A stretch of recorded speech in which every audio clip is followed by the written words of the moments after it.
The only big mystery left is, was Simon murdered? He's missing, apparently. Was he murdered? And if he was, then why? I haven't been into work. I guess I've just been waiting, ready to hear from you, hear from my husband. My husband, huh? My husband. When you suspect someone of murdering their husband. When you suspect someone of murdering their husband.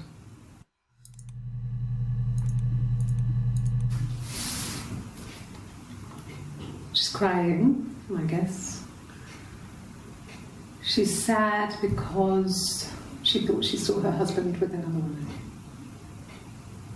But it's okay, because she finds out it wasn't her husband, it was his brother. And so it's fine. What? She's crying, I guess.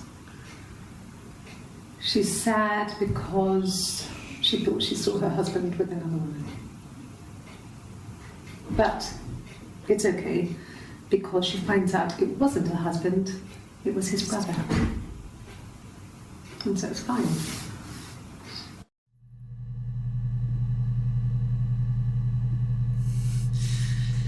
I think she has been giving herself away.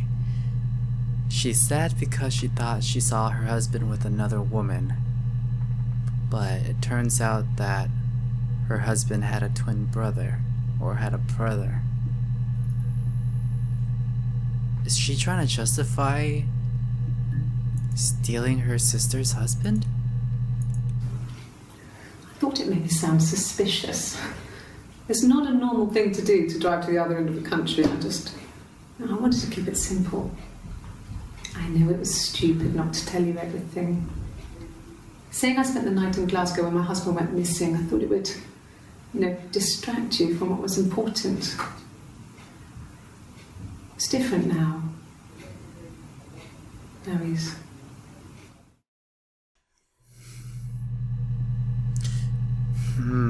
Alibi.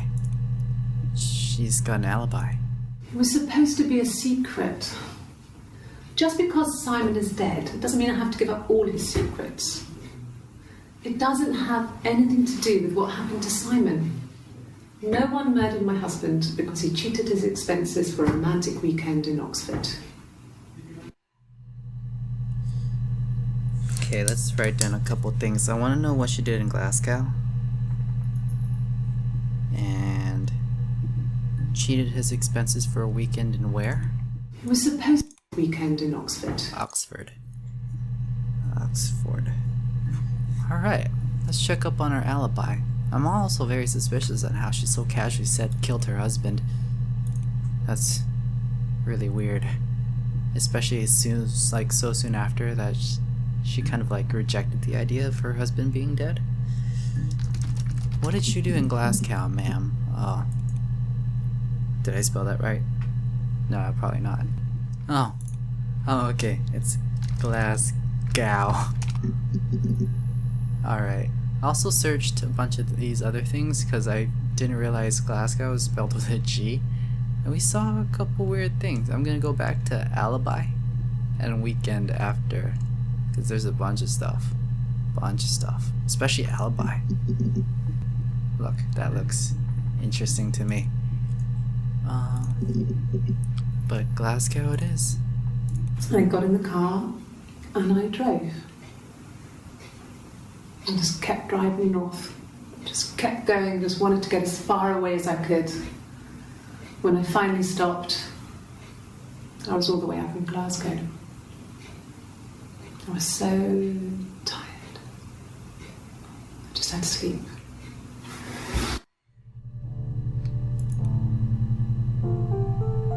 Okay. Yes. I got to Glasgow, I was exhausted, so I pulled over and slept in the car. I woke up because a rubbish truck went past. I got some petrol, bought a coffee and a pastry, tried calling someone from the payphone and then headed back. Okay. Guess if you try to call your husband, then you didn't know he went missing, right? Yeah, that's Simon's watch. It was a gift from Eric. He got it this year. It was a wedding anniversary gift. Steel.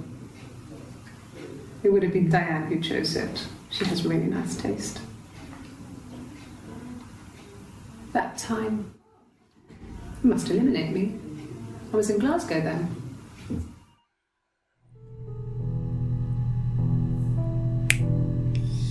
She's too on point right there. On point. She notices the time and then bam. Wait, I have an alibi. I was in Glasgow. Like, there's no way I could be the killer. I was up in Glasgow. Like,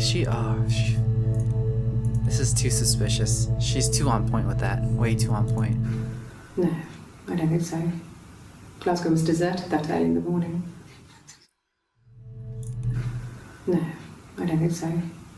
Glasgow was deserted that early in the morning. Oh, this is a weird sound at the end of that clip. When I arrived in Glasgow, I was exhausted. The streets were empty. I was driving badly. And I hit a taxi. Not a big crash, just paintwork. The guy was so pissed off because I didn't have a driving license on me.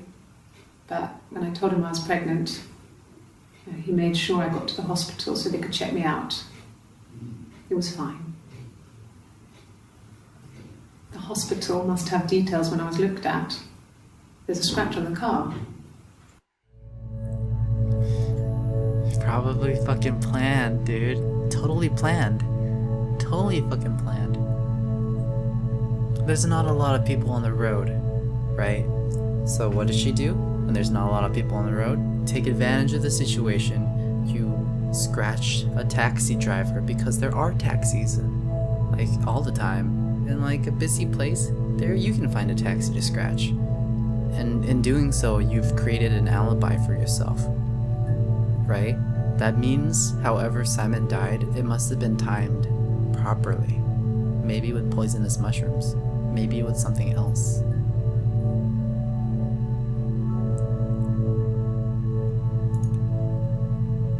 Yeah. Just check up on your STD. You got pregnant. Oh, never mind. Alright, alibi it is. It happened very quickly. We hardly had to talk to each other. We agreed almost silently. The baby was what mattered. We'd help each other. We cleaned up. We bagged up the broken mirror, her clothes. They're gone. We took him down to the cellar. We had an alibi, and we wanted the body to be found later. We wanted to have suspicion on us, so we could then disprove it, rather than have it linger. Better to keep the body in the house than risk being seen with it. The watch, that was my touch, to make sure the alibi stuck. You're fucking brilliant, lady. Oh my god. Fuck. This woman's fucking brilliant. Okay. They did kill Simon. Or they did kill somebody. Or I don't know who they is, really. I assume it's her and her twin sister. Yeah. And they wanted to have that alibi. That's super well thought out. Bring suspicion on us so we can disprove it, because their story is almost airtight. So what happened to her partner? Glasgow. What do I need to know more about? I don't need to know more about Glasgow. Let's go. Simon and Blondes. Or Simon wife. Oh, that's not... wife. Not really. He would go to the pub. He had his drinking buddies there, but no one ever really came back to the house. Sometimes Eric, his boss, and his wife would come over for dinner. That would be us returning the favour. Diana's a really good cook, into her trendy ingredients. And the last time Simon cooked something off MasterChef, he got the recipe off CFAX, and I did my Lloyd Grossman bit, commenting from the sidelines. I had to find fennel from the supermarket. Have you ever eaten fennel? Have you ever eaten... Oh, wait a minute. Okay, I'm gonna check up on something. I think I've heard or read or for some reason I'm getting the idea that fennel has something to do with some kind of poison. Like something smells like fennel that's poisonous? Okay, I fucking knew it. Okay.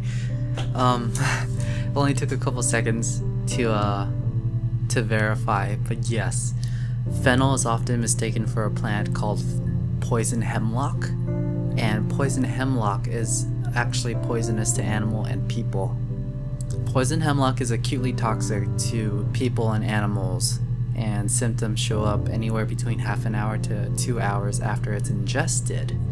So, she could have motherfucking fed her husband, Simon, poison hemlock instead of fennel because they're easily mistaken for each other, and ran off to Glasgow that same night after potentially fighting with him. You're reaching here, and I don't know why. No, I've never cheated on anyone. I've never taken anything from anyone. Simon is dead. But I have my baby to care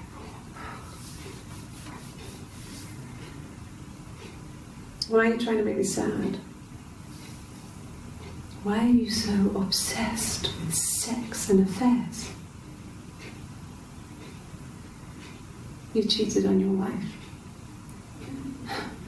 Is this your thing? That was interesting. Alright. She says she has a baby to care for. It must be a second baby, right? I know. I think I've searched this up before. Yeah, it didn't come up with anything. Let's find out about the fennel. I want to find out about the no more fennel. Hemlock. Poison. At the time they said it was poison. Food poisoning. I mean, I felt so guilty. If I'd still been at home, maybe I could have done something. I don't know. I guess that was about her parents, right? I got a job to contribute, you know. Doug knew someone and I got a job as a dinner lady at the primary school. They said it didn't matter if I could cook or not, just don't poison the kids. So you see, it's always been complicated between me and Simon.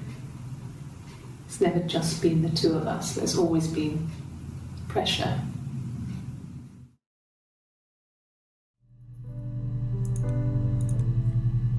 I want to know about Simon and your sister. Shit. What was this one? When she went home, Simon had a birthday tea waiting. Afterwards, she told Simon about me, told him I was pregnant. She wanted me to move in with them, this sister he didn't know she had. Okay. She knew that instant. Fuck. The look on his face. She knew.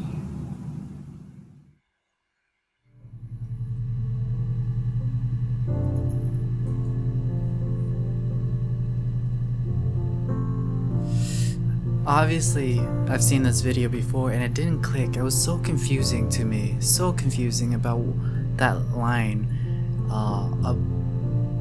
she wanted me to move in with them, or the sister that he didn't know she had. She's talking about herself because of the twins thing. It took a while to figure that out. But the look on his face, though. The look on his face. Did they realize that they had to kill him?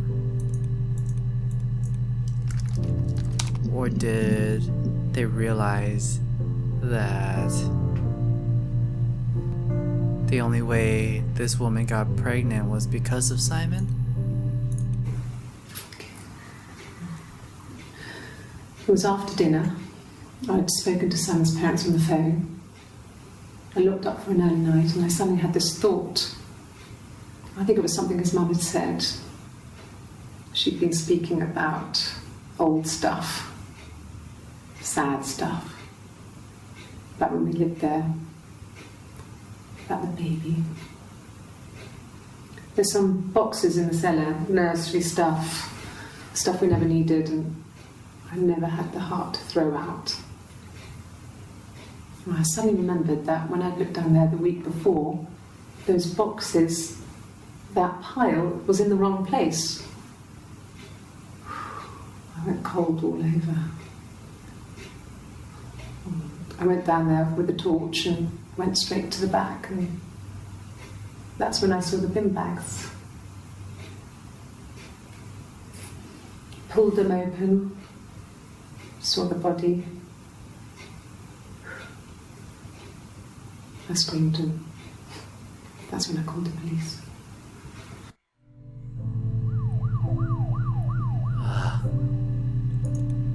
Alright. So maybe she never even thought her husband was missing. What is up with his body? The bruise. I have a really fast metabolism, so stuff like that just comes and goes. I don't know if there's much more that I can tell you that I haven't already told the other policemen. I found the body.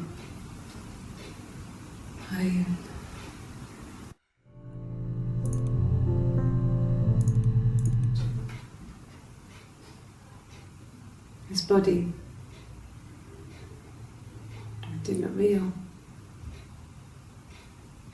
And his throat. It looked like his throat had been cut.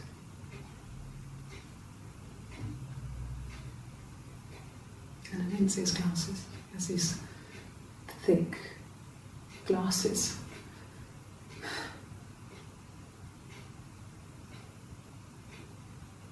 He doesn't always wear.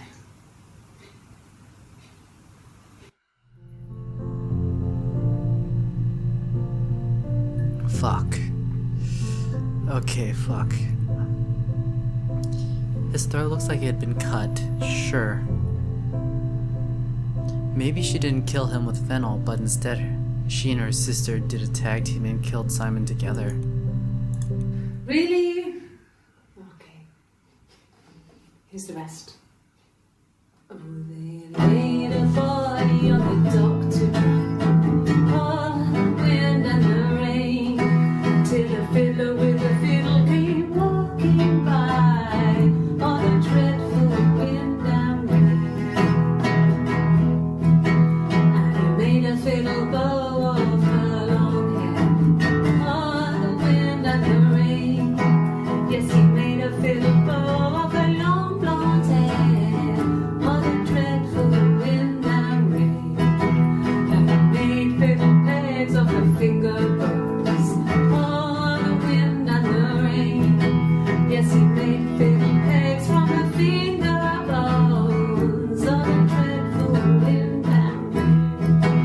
And he made a fiddle out of her breastbone. Oh, the wind and rain. The sound could pierce a heart of stone. Oh, the dreadful wind and rain. But the only tune that the fiddle could play was oh, the wind and the rain.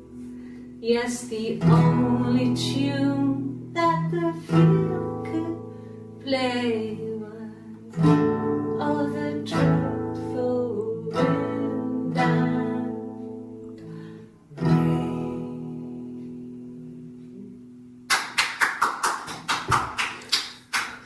Anything you sing may be used as evidence against you. It's nice to know that she's got a sense of humor.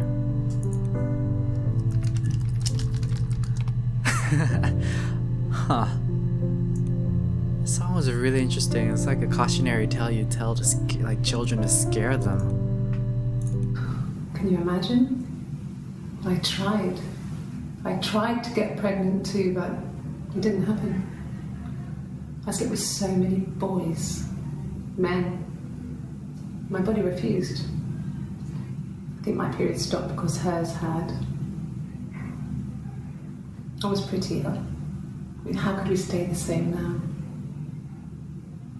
Felt like Hannah had really fucked things up. Set us down separate paths. We had become different. Jeez, is that image? I think it's the same person over and over, but who is it? Is it Hannah? Is it Hannah? God damn it, Hannah. Fucking Hannah. Oh, they hooked her up to a lie detector. Alright then. Let's watch this first one where she introduces herself. My name is Hannah. H-A-N-N-A-H. It's a palindrome. It reads the same backwards as forwards. It doesn't work if you mirror it though. It's not quite symmetrical, but well, I mean, you get the idea. Sorry. Hannah Smith. I live at 31 Gladstone Street. I wanted just to go and say like, ha, you're not Hannah, tell me your real name. But let's actually... Gladstone. Never mind. Smith. Oh, it's the same one, isn't it? Let's go with this. Yeah, I'm pretty sure it's the same one as before. 11:27 a.m. 3:07:94. Yep, same video. Yes, my name is Hannah Smith. Oh, shit. Sorry.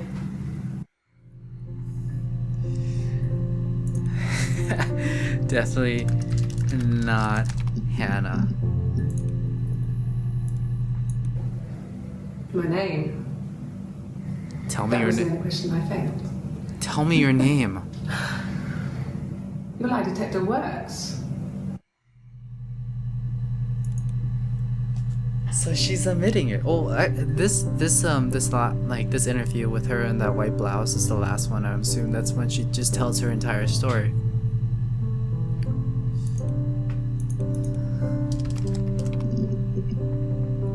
Fuck, tell me your name, woman.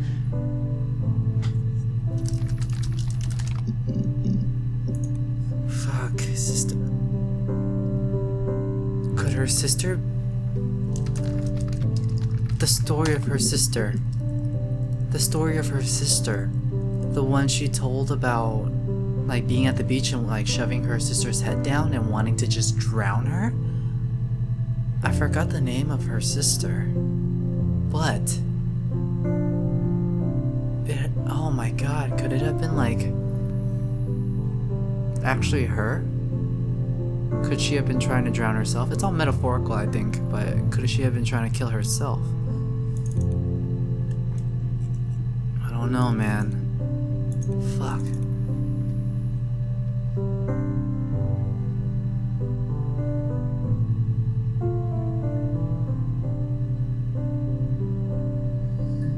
Alright. I really wanna fucking watch these videos chronologically.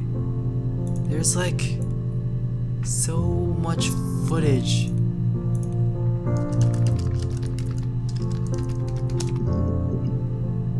Simon likes blondes.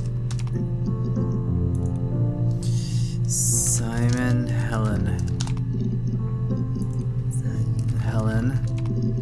No. Daughter. Children. Alright. Sorry. Sorry. The picture, the way it's drawn, just reminded me of the books we used to read as children. I read those fairy tales over and over, and they were so real to me. Rapunzel was my favourite. My brain is just full of it. Are any of these in colour? Rapunzel was her favorite, right? Rapunzel had golden blonde hair, correct? Rapunzel was stuck in a tower, correct? Rapunzel was stuck in a tower until her shining prince came up to save her, correct? Just the same way as this poor woman was stuck inside her home that she was brought to against her will as a child and never allowed out. Fuck. I can see why Rapunzel's her favorite fairy tale. From when I woke up. Okay. I woke up. Simon was already up, and he made me birthday breakfast of eggs Benedict. We both had to go to work, so we saved presents till later. I got to work, had some birthday cake. Children sang me happy birthday. Then I came home. The birthday meal was a takeaway, and Simon gave me his present, which I didn't mind. And after that, we talked about the baby. Turned into a big argument. Simon left. I was furious. I wanted to get as far away as I could and get some space to think. So I left.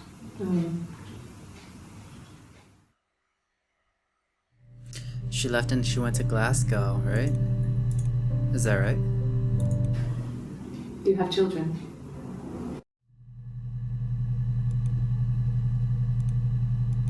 And the Glaziers.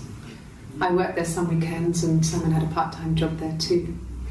That was Eric's generosity. He was always good at helping out other people's children. Simon was quiet, more thoughtful than the other boys. Even then, he had a sense of craftsmanship. Wasn't always rushing stuff. Boys that age are just running around like headless chickens most of the time. You know? Plus, he had that look. He looked like a fairy tale prince from one of my books.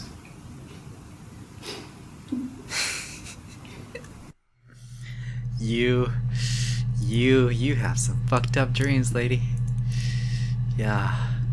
So, guess Simon turned out to be a disappointment. Damn it. Disappoint then. She, in one of the videos, was really interested or expressive about some dollhouse in the attic. Oh fuck, I keep spelling wrong. Attic. Okay, nothing new. So we'll go dollhouse. Or there probably is other stuff, but limited access. So let's go dollhouse first. The legal stuff was completed very quickly. Hannah moved back in with Simon. Eric gave Simon the week off to help with the move. He decorated, modernised wallpaper curtains. Hannah insists the attic be left as it was, dollhouse and all. Simon never went up there.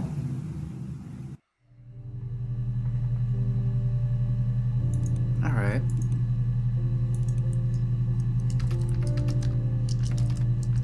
What's inside the attic?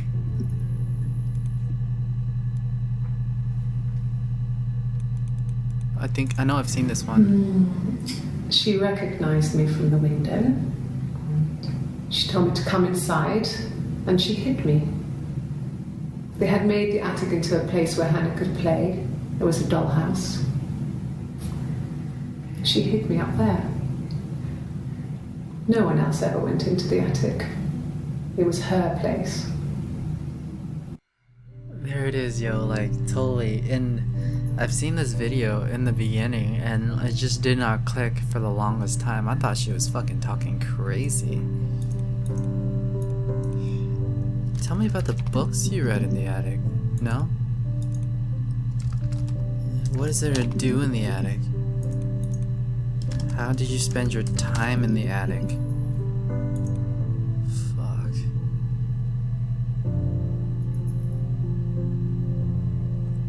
Swap. Swap. It just became our way of life. We would swap places and take it in turns to do things. And we were very careful. Whoever had been out that day would come back and write a detailed diary so that we were on the same page. Yeah. We had a list of rules that said what we could and couldn't do in any given situation. It was exhaustive. We lived a second life through those rules. Rules for things that could only ever happen inside our imaginations. We would consider all the permutations of future events and agree rules to walk our way through them. That's so fucking elaborate. So it was voluntary. It was voluntary. Well, why wouldn't it be? Like, all of a sudden you're a little girl and you realize that across the street is your twin sister. Wouldn't you want to sneak her into your home and hang out and be best friends? For all we know, they're... Well, up until they realized they were twins, they were like single children. Why?